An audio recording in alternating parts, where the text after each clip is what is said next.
Hi everybody, Randy McKee here with Soccer Channel 1. I'd like to invite and welcome Coach Brock Thompson of South Dakota State University to the program today. So welcome, Brock. Thanks, Randy.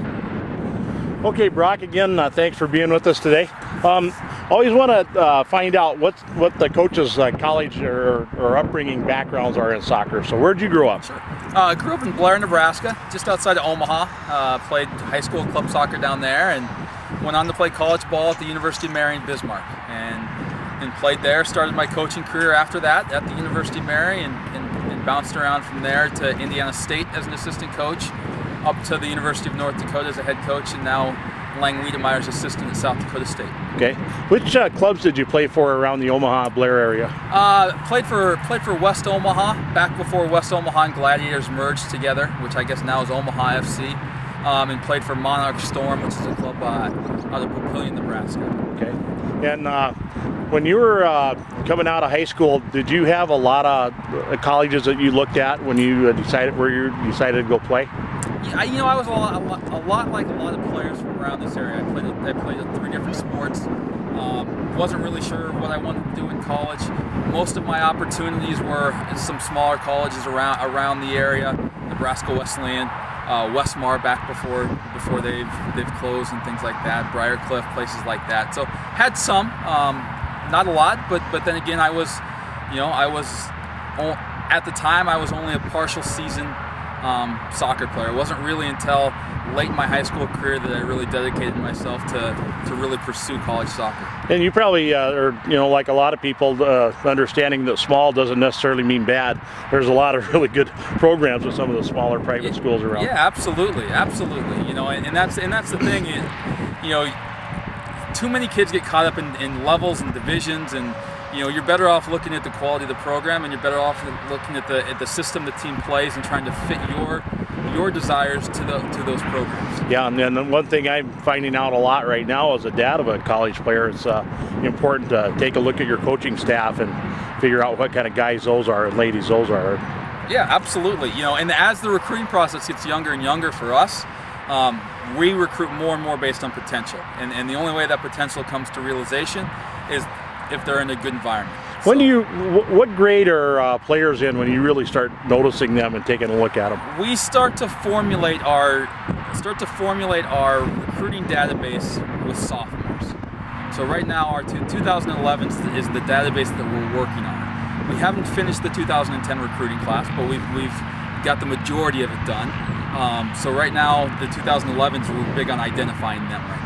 There's a lot of work to do, isn't it, to be competitive in Division I? It is, and again, and you've got to be ahead of the game, and you certainly have to get out there early enough. And we've been fortunate though as well that we kind of have a philosophy that you don't want to go too fast because not everybody develops at the same place, and we'll certainly always leave a spot or 2 open in each recruiting class for somebody that blooms late, or somebody that may fall through the cracks, or somebody like myself that decides to dedicate themselves to the game a little bit later and really starts to elevate their level of play later in the game.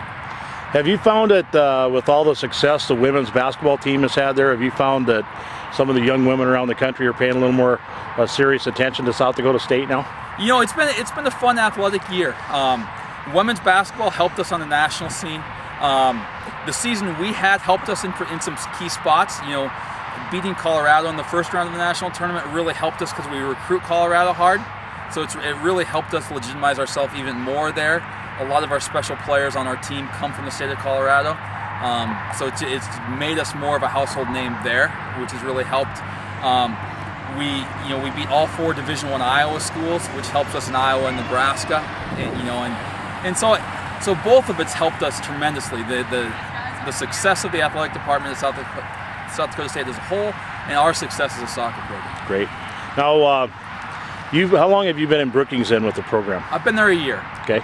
And are you married? Got a family? Not married. I do have a girlfriend that lives down in this area in T, South Dakota, so a little bit of distance there, and so technically I'm still a single guy. Okay, and I would say if you weren't hooked up here, a very eligible bachelor, Brock. So we were talking a little bit earlier, and you were talking about being down here watching some of the Brookings Club teams. What do you got going on there with the Brookings Club?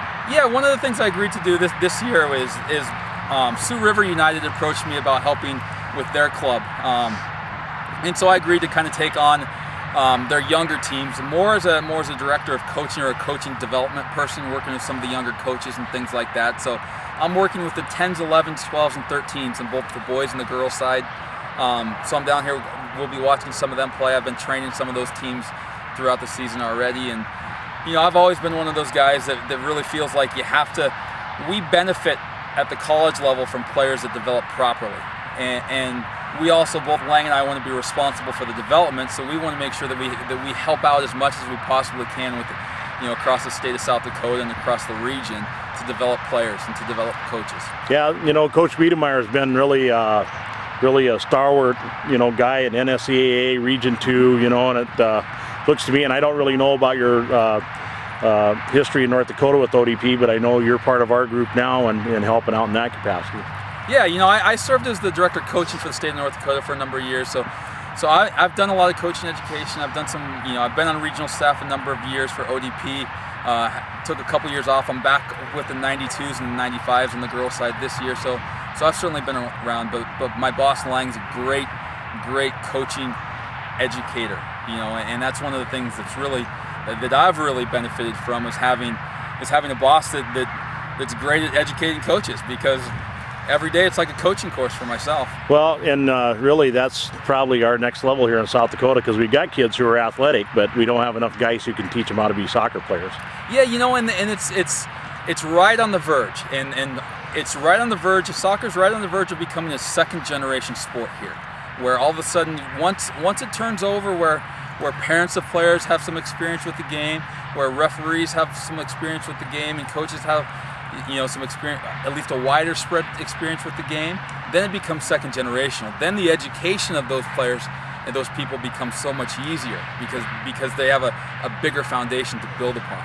So, I was just going to ask you that next. And so you're kind of seeing us reeling the rest of the world in a little bit, and I'm just kind of curious on your take on what you're seeing around the state, what you figure the near and long-term future of soccer in South Dakota are.